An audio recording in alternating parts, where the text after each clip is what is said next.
Jan Dhan account holding women under the PM Garib Kalyan were credited into 20 crore people's accounts. And that amounts to 10,025 crores of rupees.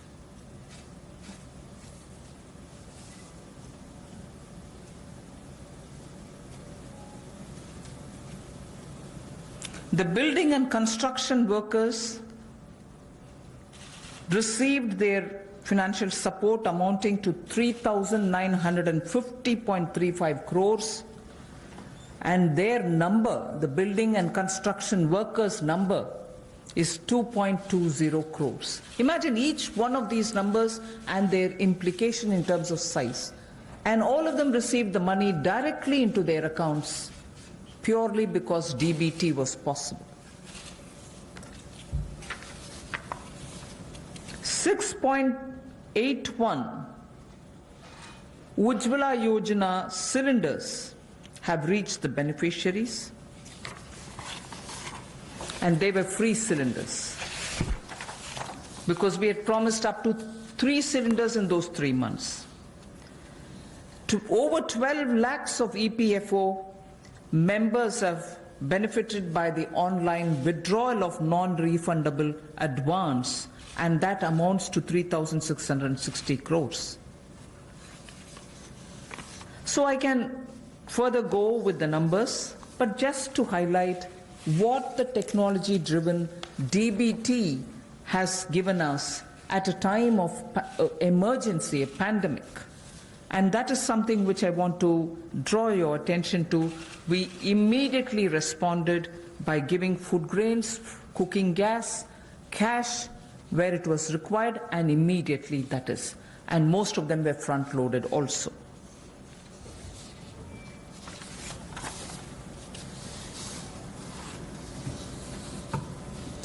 When the lockdown got extended, free grains and dal was also given for a further 2 months more. Free grains and dal was also given for 2 months more. And when it was really possible to have the workers go from the camps that they were in to their respective villages, trains were allowed, and state governments were requested to request for trains from the various stations that they wanted, so that once they brought the workers into that area, to that station, from that station they could be taken to their respective states.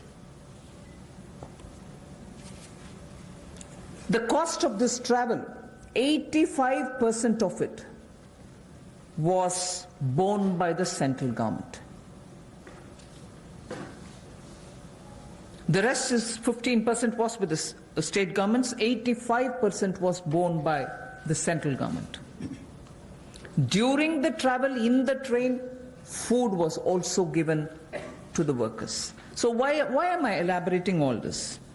Just because, remember, jaan hai to jahan hai. So immediately, to make sure that the lives are given the first priority and attention, we ensured that this was extended. But now, it is important also to provide every support when in a changed post-COVID era, livelihoods will also have to come into their fullest play. So when the lockdown gets lifted, and when businesses, after facing severe, stressful conditions of business, will be coming back to say, can I start my work back again? Can I get my workers back? Or do I have the money to buy the raw materials? Is it enough for me to pay the wages which is due? All kinds of considerations are going to come up, and many of them may also wonder if they were reaching a stage of bankruptcy. So all this has been kept in mind when we are addressing the issues of land, labor, liquidity, and the laws.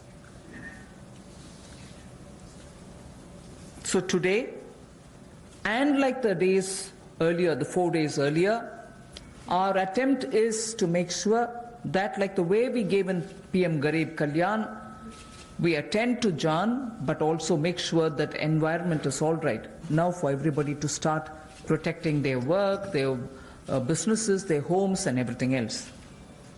Today, I have 7 such steps to tell you, and the order in which I'm saying them are: the first one is Mahatma Gandhi National Rural Employment Guarantee Scheme. Second is on health, and both in rural and urban. And together with it, I put an during the COVID period, education-related steps that have been taken. So that's a second. Third is on businesses and COVID. Fourth is on decriminalization of the Companies Act. Fifth is talking about ease of doing business and related matters. Sixth is on public sector enterprises related matters and the policy thereof. Seventh, state governments and resources related to state governments. So these are the steps which we are taking, 7 of them under these headings. And the last, of course, I will be coming to tell you about the